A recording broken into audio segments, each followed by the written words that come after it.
జగిత్యాల జిల్లాలో 12 సంవత్సరాల క్రితమే తన సమాధిని తానే నిర్మించుకున్న ఇంద్రయ్య చనిపోయాడు. జగిత్యాల రూరల్ మండలం లక్ష్మీపూర్ గ్రామానికి చెందిన ఇంద్రయ్య అనారోగ్యంతో మృతి చెందాడు. తన కోసం తానే నిర్మించుకున్న సమాధిలోని చివరి కర్మలు నిర్వహించేందుకు బంధువులు ఏర్పాట్లు చేయగా ఆ అసువులు బ్రాసిన అశ్రునయాల నడుమ అంత్యక్రియలను ముగించారు. తను సమాధిని నిర్మించుకున్న 6 సంవత్సరాల తర్వాత తన భార్య చనిపోగా ఆ పక్కనే తన భార్య సమాధిని ఇంద్రయ్య నిర్మించుకున్నాడు. ఇంద్రయ్యకు 2 కుమారులు, 2 కూతుళ్లు ఉన్నారు. గ్రామంలో అనేక సేవా కార్యక్రమాలు నిర్వహిస్తూ ప్రజలకు ఎప్పుడూ అందుబాటులో ఉండే వ్యక్తిగా ఇంద్రయ్యకు మంచి పేరు ఉంది. కాగా ఇంద్రయ్య మృతి గ్రామస్తులో తీవ్ర విషాదం నింపింది. అవసరమైన వారికి సహాయం చేస్తూ గ్రామ అభివృద్ధిలో ఇంద్రయ్య తన వంతు పాత్ర పోషించాడు. ఆయన జ్ఞాపకాలు మాత్రం లక్ష్మీపూర్ గ్రామంలో చిరస్థాయిగా నిలిచిపోతాయని గ్రామస్తులు ఆయన చేసిన సేవలను గుర్తు చేసుకున్నారు. తండ్రి చివరి కోరికను మన్నించి ఆయన 12 ఏళ్ల క్రితం కట్టుకున్న ఆ రాతి సమాధి దగ్గర కుటుంబ సభ్యులు అంత్యక్రియలు నిర్వహించారు. ముందే కట్టుకున్న సమాధిలో ఇంద్రయ్య అంత్యక్రియలు చూడడానికి పలువురు తరలి రావడంతో గ్రామం ఉద్విగ్నంగా మారింది.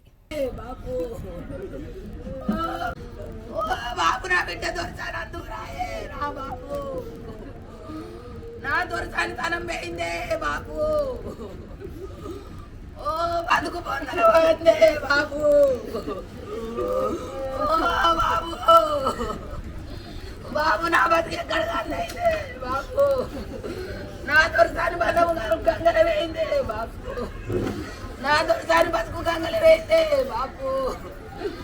ఓ బాబు, ఓ బాబు,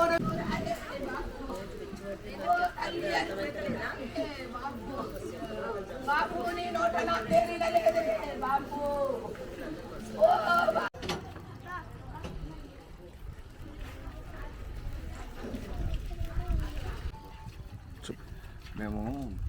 మేము నక్కులు మేము అంతా అన్నదమ్ములు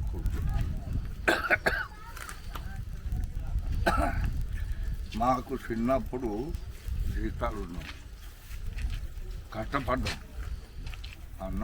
మేము అందరం ఎంతో కష్టపడుకుంటా వెళ్ళినాం. కొద్ది జీతాల మీద ఒప్పడితే అని సమయం అప్పుడు. అటువంటి సమయం అప్పుడు కష్టపడుకుంటూ వెళ్ళి కొన్నేళ్ళ వరకు తీరైనాక ఆయన కొన్ని నాటకాలు కూడా ఆడిండు. పట్టాన్ని మంచి వేషాలు తెచ్చిండు. నేను కూడా నాటకాన్ని వేషాలు తెచ్చాను, పెద్ద పాత్రలు తెచ్చాను అప్పటి సమయం అప్పుడు. అట్లా కూడా ఆయనకు ఒక పేరు మంచిగా వచ్చింది ఆ సమయం మీద. పోతే చిన్నగా పెద్దగా ఇది ఎట్లా మనం బతుకుడు ఎట్లా అని చెప్పి ఎట్టనే చూసుకుంటుండేసరికి అప్పుడు దుబాయ్ పోవటానికి పాస్పోర్ట్లు తీసుడు అయితే మమ్మల్ని అందరికి జమ చేసుకొని మేము పాస్పోర్ట్ తీస్తా వారి బొంబాయి పోదాం రాగానే పోయిండు. పాస్పోర్ట్ చేసినాం. అందరం మంచిగా దుబాయ్ పోయినాం. మాకు ఒక అబ్బు ఉండే రత్నవ్వ అని ఆమె. మాకు అప్పుడు డబ్బులు కూడా నమ్మకపోదు రోజు. ఆమె బాగా ప్రేమ అయ్యింది మీద, చనిపోయింది చలిగా బాగా ప్రేమ. అటువంటి ఆపద నుండి బయటకు పోయిన తర్వాత మా అన్నయ్యకి ఏ దేవుడు దయ చూసిండు, మంచి ఒక నౌకరి దొరికింది ఆ జాగలో. అంటే సుతారి పని చేసి అప్పటికి సుతారి పని చేసి కానీ ఏ దేవుని దయనో ఆ దేవుని దయతోని అతనికి ఒక అక్కడ హరిబాపు అనేటైన రాజు వాళ్ళ చెల్లె అని ఆమె ఉండే. ఆమె దగ్గర ఈయనకు ఒక పని దొరికింది. ఈ పనిని చూసి ఆయనకు ఒక క్యాంప్ అప్పచెప్పింది. మంచిగా క్యాంప్ అప్పచెప్పిన తర్వాత ఆ క్యాంపు లోపల చిన్నగా పెద్దగా చేసుకుంటా ఇటువంటి పనులు చేసుకుంటా కొన్ని భూములు కొన్నాడు, ఇల్లు కట్టిండు. ఈ భూమి కొన్నాడు, అక్కడ కొన్నాడు. సంపాదనతో స్కూల్ కూడా కట్టిండు పెద్దది. మంచి పనులు చేసిండు. మా ఊరి లోపల అక్కడ కమాన్ కట్టిండు చిన్నగట్టు కాడ. అక్కడి నుండి వచ్చి మా ఊళ్ళో ఒక గద్దె కట్టి ఇచ్చిండు పెద్ద స్కూల్లో ఒక గద్దె కూడా కట్టించిండు. మంచిగా పెద్దగా ఆయననే కట్టించిండు. ఇక ఇదే తరగతితో పాఠకులు పెట్టుడు. ఈ తరగతితో కొన్ని ఊళ్ళ పేరు సాయం చేసిండు.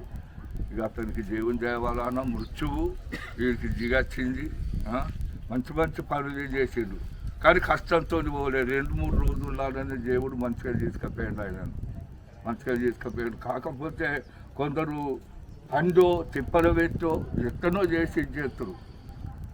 కానీ మంచి సాగు లోపల దేవుని దగ్గరికి చేరుకున్నాడు.